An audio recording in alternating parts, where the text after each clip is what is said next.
Samsung launch করে দিল তাদের নতুন আরও একটি phone Samsung Galaxy C55 5G, যার মধ্যে থাকছে 5000 mAh একটি ব্যাটারি, 45 ওয়াটের ফাস্ট চার্জার, রয়েছে 50 মেগাপিক্সেলের মেইন ক্যামেরা, থাকছে কোয়ালকম স্ন্যাপড্রাগনের অক্টা-কোর চিপসেট, সাথে আরও থাকছে বেশ কিছু ফিচার্স।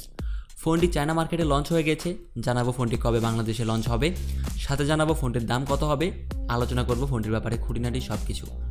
ফোনটির ব্যাপারে বিস্তারিত জানতে ভিডিওটি শেষ পর্যন্ত দেখতে থাকুন। তাহলে চলুন শুরু করি। ডিজাইন নিয়ে কথা বলতে গেলে দুটি কালার ভ্যারিয়েন্টে পাবেন, ব্ল্যাক এবং অরেঞ্জ। রেয়ার প্যানেলে ব্যবহার করা হয়েছে লেদার ফিনিশিং, যার ফলে দেখতে বেশ ভালোই লাগছে।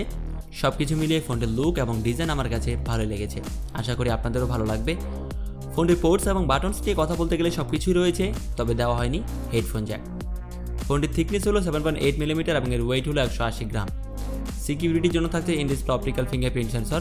ফিঙ্গারপ্রিন্ট সেন্সরটি বেশ দ্রুত কাজ করে বলা যায়। ডিসপ্লে হিসেবে রয়েছে 6.7 ইঞ্চিজের full HD plus super AMOLED display, সাথে রয়েছে 120 হার্জের রিফ্রেশ রেট এবং 1000 নিটসের পিক ব্রাইটনেস, রয়েছে 393 পিপি ডেনসিটি। 1000 নিটসের পিক ব্রাইটনেস থাকায় ডিরেক্ট সানলাইটে কোনো প্রকার ব্রাইটনেসের ঘাটতি চোখে পড়বে না, আর 120 হার্জের রিফ্রেশ রেট থাকায় গেমিংয়ে পাবেন স্মুথ পারফরমেন্স। এখানে ফুল HD plus super AMOLED display থাকায় পেয়ে যাবেন কালারফুল ক্লিয়ার কন্টেন্ট ভিউ। ফোনের ব্যাটারি ব্যাকআপের জন্য দেওয়া হয়েছে 5000 mAh একটি বড় ব্যাটারি। চার্জিংয়ের জন্য পেয়ে যাচ্ছেন 45 ওয়াটের একটি সুপার ফাস্ট চার্জার। পারফরমেন্সের জন্য ফোনটিতে প্রসেসর হিসেবে দেওয়া হয়েছে কোয়ালকম স্ন্যাপড্রাগন 7 Gen 1। চিপসেটটি 4 nm আর্কিটেক্টে বিল্ড। জিপিইউ হিসেবে থাকছে Adreno 644। এর AnTuTu স্কোর 6 লাখের কাছাকাছি। এখানে দেওয়া হয়েছে LPDDR4X RAM, সাথে রয়েছে UFS 3.1 স্টোরেজ টাইপ, যার ফলে ফোনটির র্যাম রোম স্পিড বেশ ফাস্ট হবে বলা যায়। ফোনটিতে মাল্টিটাস্কিং বেশ ভালো করতে পারবেন, সাথে পাবজি অথবা ফ্রি ফায়ারের মতো ভারী গেমগুলোও স্মুথলি খেলতে পারবেন। ফোনটিতে রয়েছে ট্রিপল ক্যামেরা সেটআপ, যার মধ্যে রয়েছে 50 মেগাপিক্সেলের মেইন ক্যামেরা, সাথে রয়েছে ওআইএস সাপোর্ট, রয়েছে 8 মেগাপিক্সেলের আলট্রা ওয়াইড লেন্স এবং 2 মেগাপিক্সেলের ডেপথ সেন্সর। এখানে মজার ব্যাপার হলো ফ্রন্ট ফেসিং ক্যামেরা হিসেবেও থাকছে 50 মেগাপিক্সেলের একটি সেলফি ক্যামেরা। ব্যাক সাইডের ক্যামেরা দিয়ে আপনি দুর্দান্ত কোয়ালিটির ছবি তুলতে পারবেন।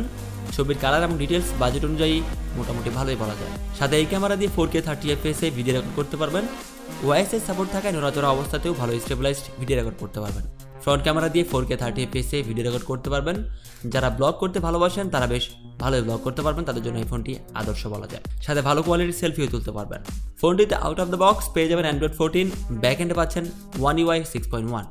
এবার প্রাইসিং নিয়ে কথা বলতে গেলে ফোনটি বাংলাদেশে অফিসিয়ালি পাবেন না, ফোনটি আনঅফিসিয়ালি কিনতে হবে। ফোনটির দুটি ভেরিয়েন্টে চায়না মার্কেটে লঞ্চ হয়ে গেছে, যার 8/256GB ভেরিয়েন্টের দাম রাখা হয়েছে 1999 ইউয়ান, যা বাংলা টাকায় 30,501 টাকা, এবং 12/256GB ভেরিয়েন্টের দাম রাখা হয়েছে 2299 ইউয়ান, যা বাংলা টাকায় 36,600 টাকার মতো। তবে ফোনটি বাংলাদেশে লঞ্চ হলে এর দাম এরকমই হবে। আশা করা যায় ফোনটি আগামী 1 মাসের মধ্যেই কিনতে পারবেন। যারা এই দামে ভালো ডিসপ্লে, ভালো ক্যামেরা এবং ভালো ডিজাইনের পাশাপাশি ভালো একটি প্রসেসর চান, তারা অবশ্যই ফোনটি কিনতে পারেন, কারণ আমার মতে এই বাজেটে ফোনটি সব দিক দিয়ে ঠিকঠাক। তো এই ছিল স্যামসাং গ্যালাক্সি C55 5G। কেমন লাগলো অবশ্যই কমেন্ট করে জানাবেন। আজকের ভিডিওতে এ পর্যন্তই। পরবর্তী ভিডিওর আপডেট পেতে সাবস্ক্রাইব করে বেল আইকনে ক্লিক করুন। দেখা হবে পরবর্তী ভিডিওতে। ততক্ষণ ভালো থাকবেন, সুস্থ থাকবেন। ধন্যবাদ।